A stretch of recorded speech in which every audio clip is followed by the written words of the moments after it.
present your bodies as a living sacrifice, holy and acceptable to God, which is, this presenting of your bodies, is your spiritual worship. So think about bodies with me for a moment. This is a big deal. Don't check out here. He is not saying God is calling for your bodies because He's indifferent to your heart, mind, soul. No. I think the point is, give me your bodies. I'm going to make it real clear in verse 2, I want your minds. Don't be conformed to this world, but be transformed by the renewing of your minds. I'm going after your minds in verse 2. Right now, I want to avoid the misunderstanding that Christianity is somehow a Platonic, spiritual thing that does not involve fingernails, toes, arms, lips, sex, food, leisure, clothes. In other words, he's saying right up front, your whole being, body included. We're prone to say Christianity is heart. Of course, God must have my heart. Come into my heart, heart. God says yes, and body. I think that's the point of stressing the whole you I want for myself. Now, to this, lest there be any misunderstanding, I can imagine, though it's hard, I can imagine someone saying, why would He want my body? It's overweight or underweight. It's wrinkled, blotchy, achy, diseased, impulsive, nervous, unattractive, lazy, awkward, disabled, nearsighted, hard of hearing, stiff, brittle. What kind of sacrifice is that? He wants sheep without flaw. I don't measure up. Now that kind of thinking totally misses the point. And yet, we need to linger here a minute. The sacrifice of our bodies is not a sacrifice for sin. That's done. The perfect, ideal, flawless Lamb, and there was only one, has offered Himself in my place and died precisely so that God might find lousy, no good bodies like ours acceptable. In fact, listen to the very words of Peter in 1 Peter 2:5, speaking this very same language and making something very clear that Paul leaves unsaid here. This is 1 Peter 2:5, where he says, offer spiritual sacrifices acceptable to God, and then he adds, through Jesus Christ. Acceptable, same phrase as in Romans 1, acceptable to God through Jesus Christ.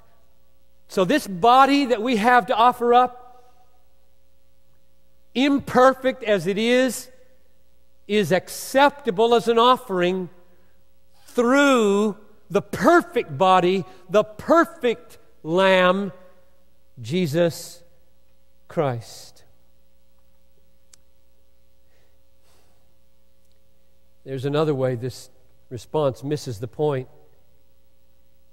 The offering of our bodies is not meant to be a statement that God is interested in our looks. And what we're offering is our looks.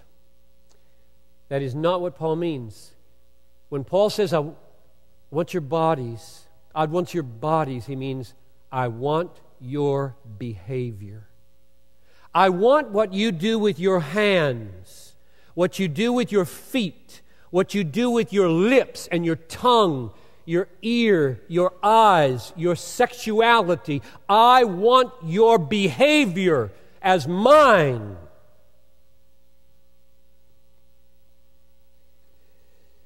We know this. We know this. He wants the beauty of our mercy, not the beauty of our faces. We want to make Christ visible. The reason you have a body in the world that can be seen, touched, is to use it to make the beauty of Christ known. And what was the beauty of Christ? Listen to Isaiah 53. He had no form or majesty that we should look at him, no beauty that we should desire him. He was despised and rejected by men, a man of sorrows and acquainted with grief. The beauty of Christ is the beauty of love, not the beauty of looks. The beauty of Christ is the beauty of sacrifice, not the beauty of skin. God does not demand your body because He wants models for Mademoiselle or Planet Muscle. He wants models of mercy. Let me say that again. God says, I want your body. I want you totally, your body, just like it is.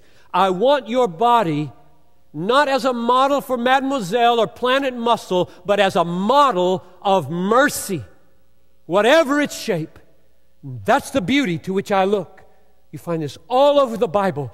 The beauty to which God looks is not external.